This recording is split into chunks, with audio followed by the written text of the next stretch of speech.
I was sitting there listening and I forgot I'm going to speak. I'm getting so excited when we talk about innovation.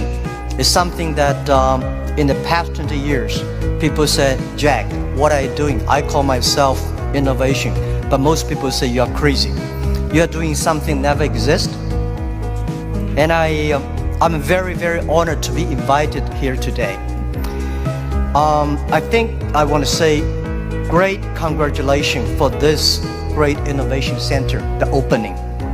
I met Simon Paris, I think 10 years ago in Davos. I listened to his speech. His determination for innovation, leadership, courage inspired me.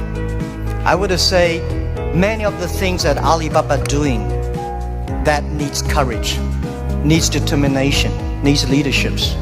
So I think he is with us all the time. And I think this innovation center is also a gift for the 70th anniversary of Israel. 4 months ago, I came to Israel. This is my first trip to Israel. I came with 37 Alibaba senior executives. Why we came here? We got a lot of invitations, but the reason we came here because we had a huge debate among ourselves because of the competition, because of the pressure, because of all these things that around us, the anxiety. And I say, let's go to Israel. When you are there, you know what competition means. When you're there, you know when the people surrounded you, how you can survive. And after 4 days, visited the government, companies, venture capitalists, and a lot of entrepreneurs, we learned 2 things. First is innovation. Second is chutzpah, the courage to challenge. And we find in Israel, innovation is everywhere. It's just like people, it's just like a water, it's just like a food. It's so natural. And I think to not discuss about innovation is the innovation in Israel. People here all talk about this. In the past 70 years, from my experience, for what we learned, that Israel people proved one thing. Even you have nothing, you have anything, right? You don't have anything. But if you have brain, if you have heart, you can make everything possible. From my understanding, brain is the place where you hold the knowledge, education, training. The heart is the place where you hold the wisdom. And IQ is the brain and EQ is the heart. If you have a strong EQ, you may be easy to be successful, but people like you. You have a value, you have a friendship, you have trust. But if you have great IQ, it's very difficult for you to fail quickly. A lot of people easy to get success, but losing very quickly. That's because they don't have enough IQ. When IQ and EQ connected, that means when brain and heart connected, that is the knowledge and wisdom connected, that is called innovation. And I believe that if you want to be successful, you should have the good EQ. If you don't want to fail quickly, you should have IQ. But if you want to be respected, you should have LQ, the Q of love. And Israel has all these things. Israel has the best education systems. I had a wonderful discussion with the Minister of Education. I learned a lot, and I think this is the treasure. Israel is the country. They know the most precious resource in the world is not oil, it's not gas, it's the human brains. You make the human brains great. And Israel also have the great life experience that very few countries in this world have. You combine these things together. And that is the secret source of magic of Israel's success. I'm very happy to hear that today the innovation is for better life. And this is Israel innovate not only for himself, not only for Israel, Israel innovate for humans, for the world. And this is the exact LQ we need. Today I come here to discuss about innovation, where the idea come from. And people say, Jack, after 19 years in being an Alibaba founder and CEO, what you've got? People say you got rich. I think the wealth I've got is that I've known and seen, met so many great people in the world. I remember one story. After Second World War, a grandson asked grandfather, "Grandfather, you joined the war. So are you a hero in the war?" The grandfather said, "No, I'm not the hero, but I have the honor to work with and fight together with all the heroes.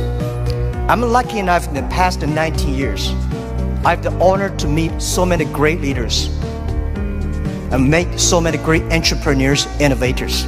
I think from them, I have the honor. This is my wealth, and I want to share with you. Most of innovations, not because they want to, because they were forced to. Israel, there's no water, no oil, no resources. And most people innovate for success.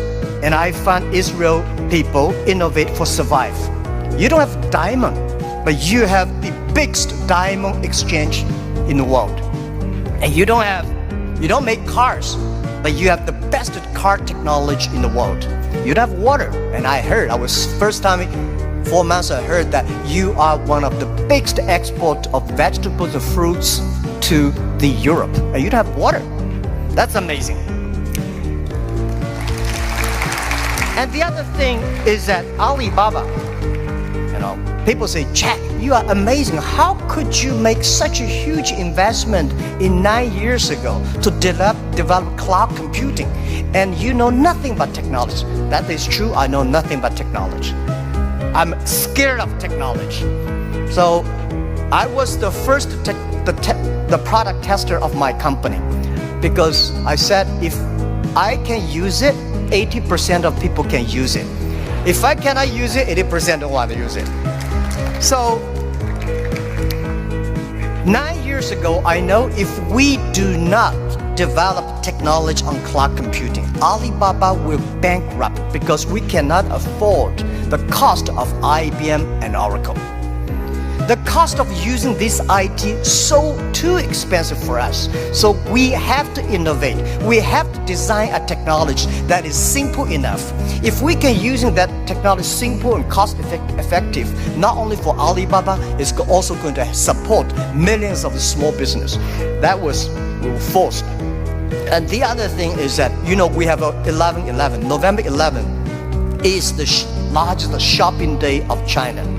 Last year, for the first minute of November 11, we had 80 million people came in for the first second. With that good technology, our company will bankrupt immediately. We sold more than $24 billion last year for one day. This year, we don't know how much we will sell for one night. It's the technology behind it. So we were forced to do that. And today, a lot of people say, "Oh, young people have no opportunities." I think that thing I've heard for 40 years. When I was young, I hated Bill Gates, because I think Microsoft take all the opportunity. IBM, Oracle, they take all the opportunity. But later I found, when people start to complain, that is the opportunity. Most people keep on complaining. If you can solve the complaining, if you solve the problems, and that is the opportunity. Innovation is the way to solve anxiety, worries, unsatisfaction. Innovation is for happier life. So we believe through the innovation, you can grasp the opportunity for success. The first technology revolution released the physical power of human beings. The second technology revolution released the distance. And this is the third technology revolution, release the human brains. Human beings, like Prime Minister said last night, we never satisfied with today. And the way to make yourself to change yourself, to embrace this challenge is called innovation. And I would like to say, who are those kind of innovative people? Who are these kind of people? I would say those innovators, they look like crazy, stupid, lazy, and even liars. When we started Alibaba, I tell the story about I went to Silicon Valley raising fund. I talked to over 30 venture capitalists. They say, crazy. Alibaba, stupid, crazy name. And e-commerce in China won't work because China has no internet, China has a censorship, no credit card, no deliver, nothing else. So they think it's impossible to make. They think, Jack, you're coming here to tell a lie. But we believe China has the future. We believe internet is going to change the China. And at that time, e-commerce in American style is only supported big companies. We believe small business. And people say, small business, they don't make money. How could you make money from them? They're right. We say, if small business in America, e-commerce for big companies, helping big companies to cut the cost. We think helping small companies not to teach them how to cut the cost because they know better than you do. You should help them how to make the money. And washing machine. A lot of things are designed for lazy people. If people don't want to wash, they have a washing machine. People don't want to climb, they have the elevators. Even the iPhone came, a lot of experts of telephones said, how could this stupid thing? There is no even press buttons.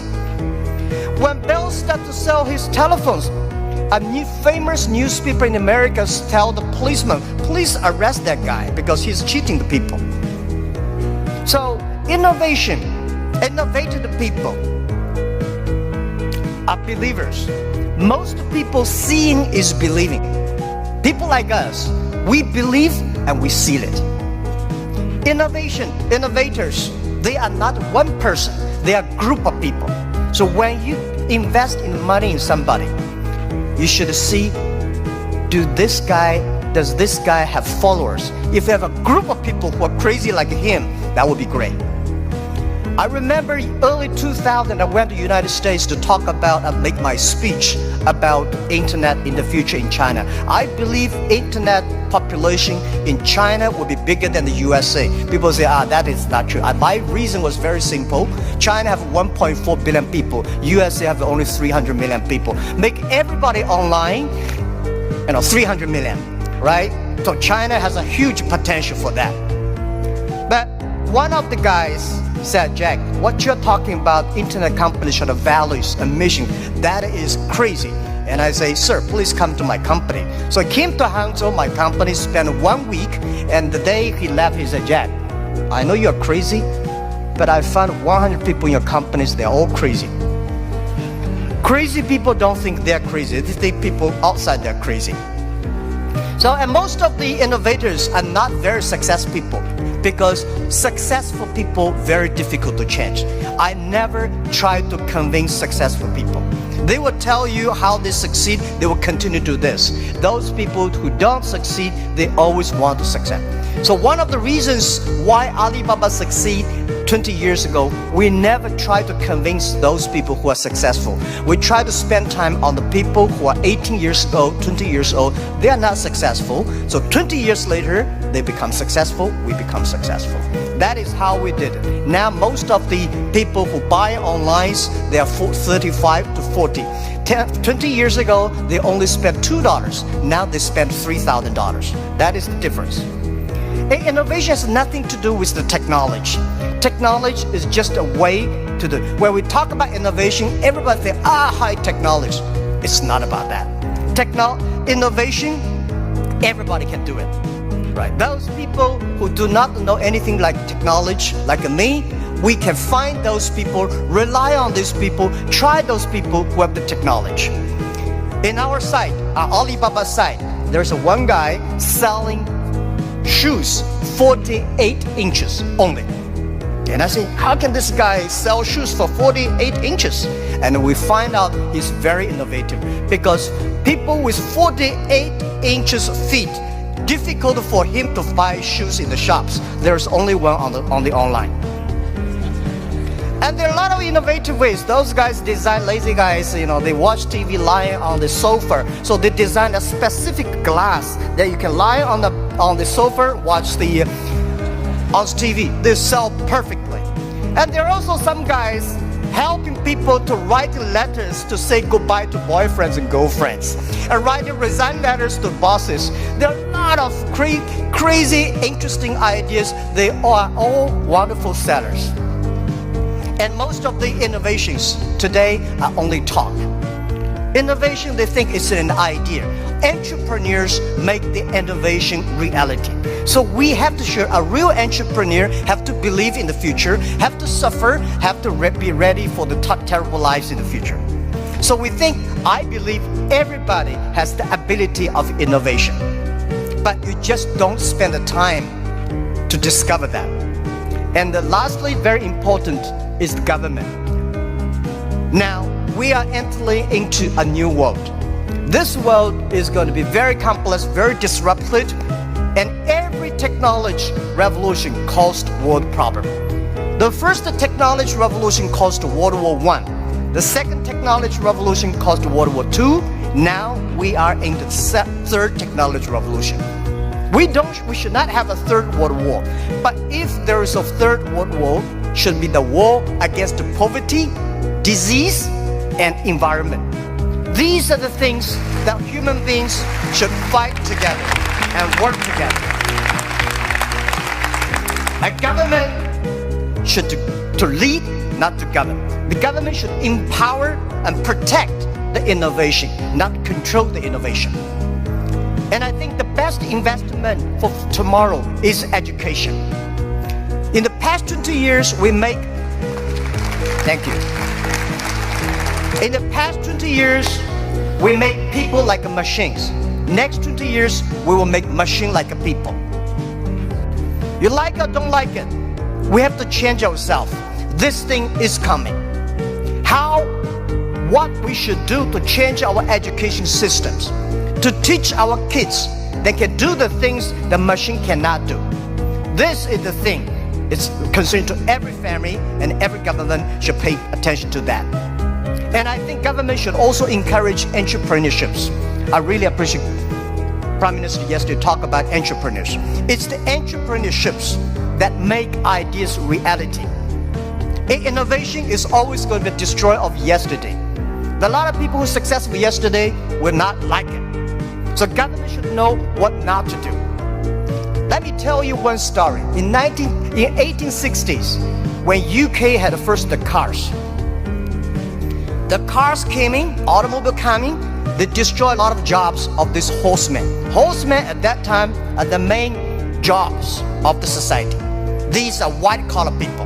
They went to the government, pushed the government, say, you should stop these cars because they're going to kill people on the road, it's going to destroy the jobs.